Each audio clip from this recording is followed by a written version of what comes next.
Assalamualaikum warahmatullahi wabarakatuh. Gue Vero Yudhistira, gue umurnya 32 tahun dan tinggal di Bekasi. Panggilannya Vero Yudhistira. Berawal dari lulusan SMA ya, lalu fokus di dunia magic selama kurang lebih mungkin sampai saat ini 17 tahun.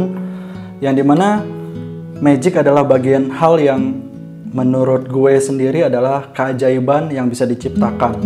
Yang dimana ini bisa ngebuat memotivasi orang. Gue sendiri juga termotivasi gitu. Yang seiring berjalannya waktu, ikutan belajar, komunitas, terus kompetisi, bahkan ada di salah satu manajemen terbaik magic di Indonesia, juga udah pernah dilaluin gitu. Dan kalau ditanya tentang nyambung gak sih sama ekspor? Sangat nyambung sekali. Karena di magic sendiri pun kita dituntut untuk bisa menciptakan trik lalu bisa dijual ke seluruh dunia. Dan ternyata bukan magicnya yang semakin dewasa yang gue dapetin gitu.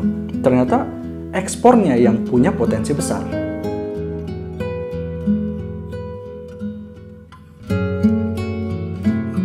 Sebenarnya background keluarga gue itu pengusaha, yang dimana nyokap sama bokap adalah pengusaha handphone.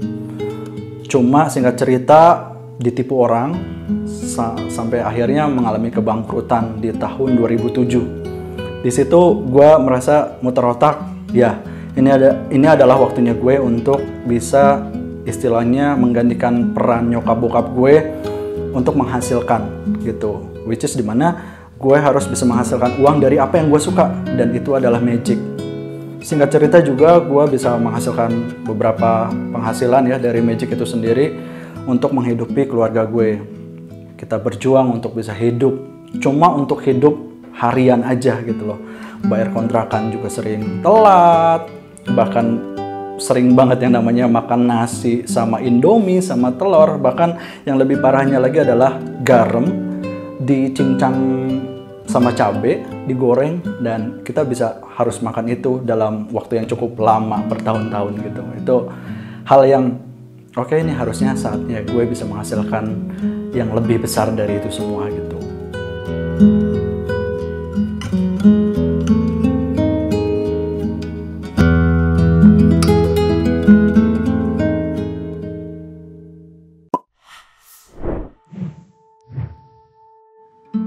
Awal mula kenapa bisa ke ekspor ya?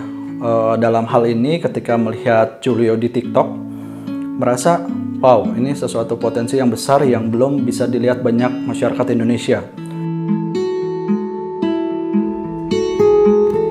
Bermula dari produk yang udah gue pelajari selama pandemi karena event gak ada ya, jadi stop sulap, yaitu cupang dan daun ketapang.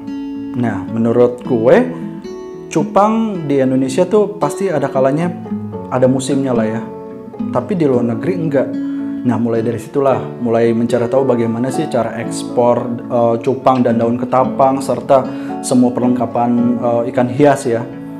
Mulai dari belajar dari Facebook, cari grup-grup, masukin, posting, dan segala macamnya, itu kita lakuin. Biarpun dalam konteks ini adalah ekspor yang individual sama individual.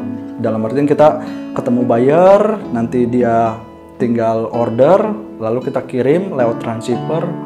Ya pokoknya dari hal yang simple dan quantity yang sedikit gitu. Jadi pertamanya adalah masuk ke Facebook, lalu join ke grup-grup Facebook. Khususnya kalau karena gue cupang ya, jadi pecinta cupang Thailand, Vietnam, terus Malaysia, Amerika, dan segala macamnya kita masukin. Nah, di sana biasanya mereka akan posting, entah itu seller atau buyer, mereka akan posting. Misalnya kita bicara buyer, mereka akan bilang butuh ikan ini, jenis ini, tolong dong di komen. Kita komen dengan ngisi video gitu, video cupang-cupang kita gitu. Nah, ketika mereka suka sama cupang kita, mereka akan inbox, ini harganya berapa dan bisa kirim ke negara ini enggak gitu. Kita bilang siap, karena memang untuk cupang sendiri atau ikan hias Indonesia punya transshippernya khusus untuk bisa ngirim keluar, biarpun dalam kuantiti yang sedikit ya gitu. Jadi Simple banget, ketika kita punya ikan, kita bicara ikan cupang, kita punya yang bagus nih. Kita tinggal posting, ikan jenis ini udah umur segini, lalu bisa dikirim ke luar negeri, biayanya segini, kita tinggal posting aja gitu. Atau ada buyer yang nanya juga, punya ikan ini nggak, coba dong tunjukin gitu.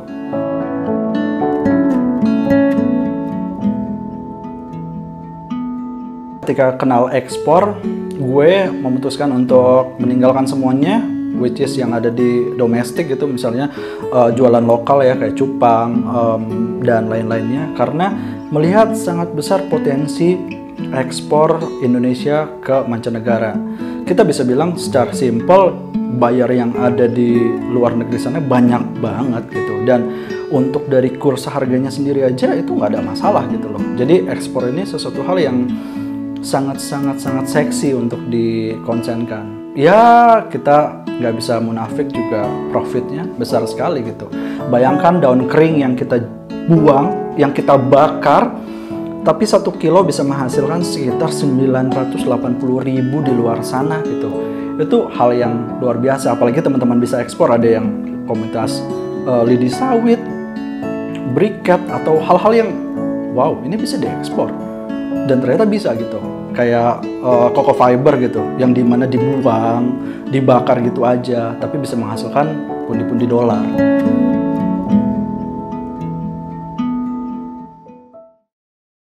Yap, kita punya 4 ring, 1, 2, 3, 4 ya. Kita akan ambil 2 di sini, bisa dilihat tanpa ada bolongan sekecil apapun. Dan teman-teman jangan ngedip, karena kalau ngedip kamu akan melewatkan sesuatu hal yang luar biasa. 1, 2, 3. Dia akan masuk seperti ini. Dia akan masuk lagi. Kita akan lakukan lagi. 1, 2, 3. 1, 2, 3. Dia masuk semua. Cara mengeluarkannya tinggal ditiup. 1, 2. Yes.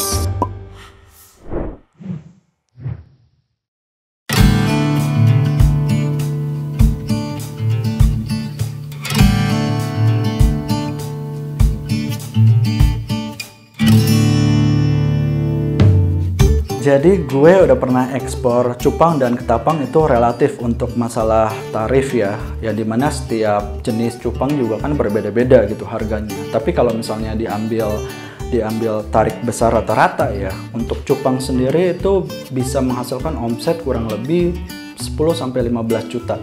Itu yang dimana kabar baiknya adalah keuntungannya bisa lebih dari 80%. Gitu, karena gue ngebreed sendiri gitu. Yang menarik dari ketapang adalah kita bisa kerjasama sama petani-petani, khususnya yang ada di pesisir, karena kita makanya ketapang laut. Kita ambil di petani itu 1 kilonya sekitar 20.000, yang dimana gue setiap order itu 10 kilo. Itu bisa jadi untuk kualifikasi luar negeri, bisa jadi per 3 kilo adalah 1 kilo yang lolos kualifikasi gitu untuk diekspor. Jadi kalau untuk daun ketapangnya sendiri baru banget, kurang dari 2 mingguan ekspor 3 kilo daun ketapang ke Amerika. Itu nilai transaksinya adalah $203, which is sekitar 2,9 sampai 3 jutaan untuk 3 kilo. Ya, jadi ini daun ketapang yang kita olah, yang dimana ini gunanya adalah untuk menstabilkan pH air ikan hias. Spesifikasinya harus lebih dari telapak tangan dan harus lurus-lurus seperti ini.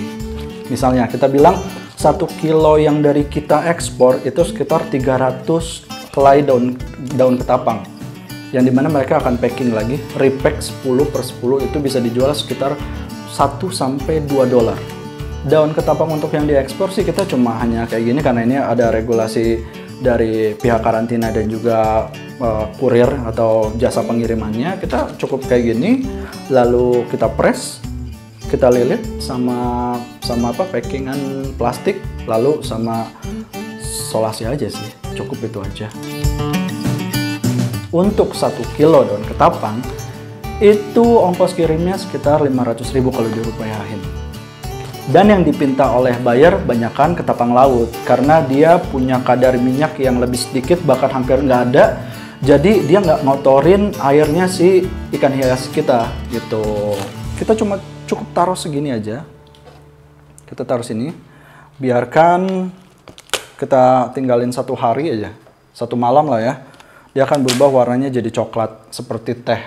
Itu juga bagus banget untuk ngebantu mempercepat mutasi. Dalam artian biasanya harusnya 3,5 bulan, kalau dengan ketapang dia merasa nyaman airnya bisa 3 bulan kurang, udah mutasi full block, ya otomatis jualannya lebih cepat ya daripada nggak pakai daun ketapang. Dari mulai setiap satu buyer 1 kilo, ada yang 3 kilo, bahkan sampai 5 kilo, dan ya alhamdulillah sudah bisa menghasilkan beberapa pundi-pundi dolar lah ya lewat PayPal itu.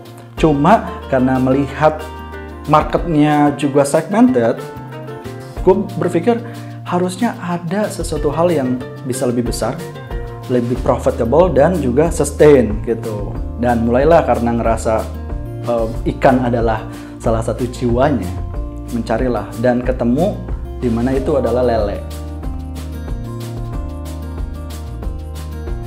Dan gak sengaja temen sering banget posting tuh. Ya ini juga bagian dari sedikit keberuntungan gue untuk bisa dapetin supplier, yaitu teman sendiri. Seperti yang Julio bilang, kalau be a local hero gitu, dimana gue harus mencari sesuatu hal atau komoditas yang dekat sama gue.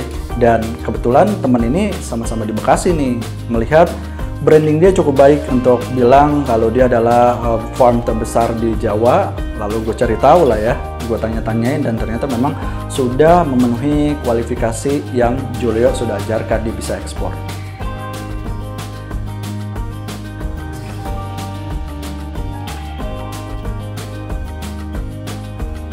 Ikan lele itu di frozen, fresh frozen ya kalau kita bilang, yang dimana kita tinggal diolah. Olahnya itu ikan lele dipotong, diambil jeroannya, lalu dibekuin, di vakum pastinya.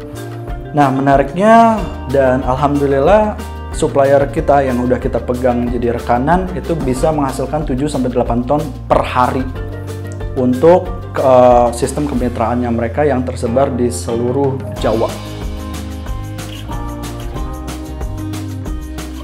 Jadi ekspor ikan lele sebenarnya belum ya, tapi ini udah dalam proses di mana web sudah siap, data buyer juga sudah siap, supplier sudah dipegang, forwarder ada beberapa yang sudah bisa jadi rekanan gitu. Jadi insya Allah bulan ini atau awal Januari bisa pecah telur segera. Yang sudah direset sama gue itu banyak sekali buyer yang minta untuk fresh frozen lele sendiri ya, yang dimana mereka tuh untuk sampelnya aja minta 20 feet container gitu. Jadi menurut gue sesuatu hal yang wah ini potensial banget, dan ini banyak banget tersebar di yang gue cari, Hungaria, terus ada Jepang, ada Amerika sendiri, dan Sri Lanka.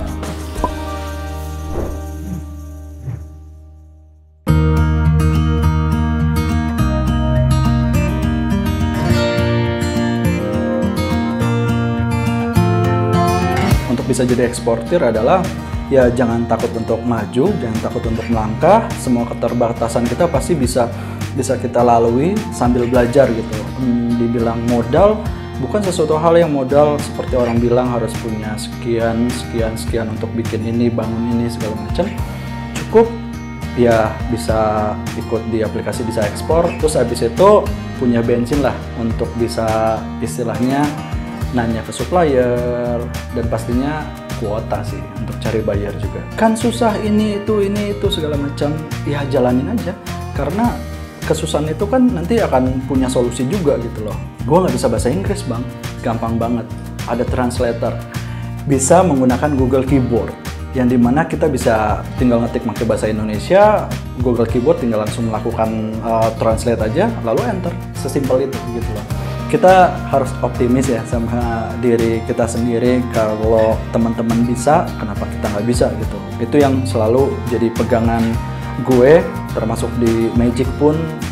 Mempelajari Magic kan sulit ya, tapi harus bisa dan ternyata bisa. Apa bedanya kalau misalnya gue repeat ini masuk ke ekspor? Ini cuma tentang waktu aja. Jadi kalau teman-teman bisa dengan kegigihan mereka, kita juga harus bisa, dan kita juga harus gigih untuk bisa mendapatkan itu semua.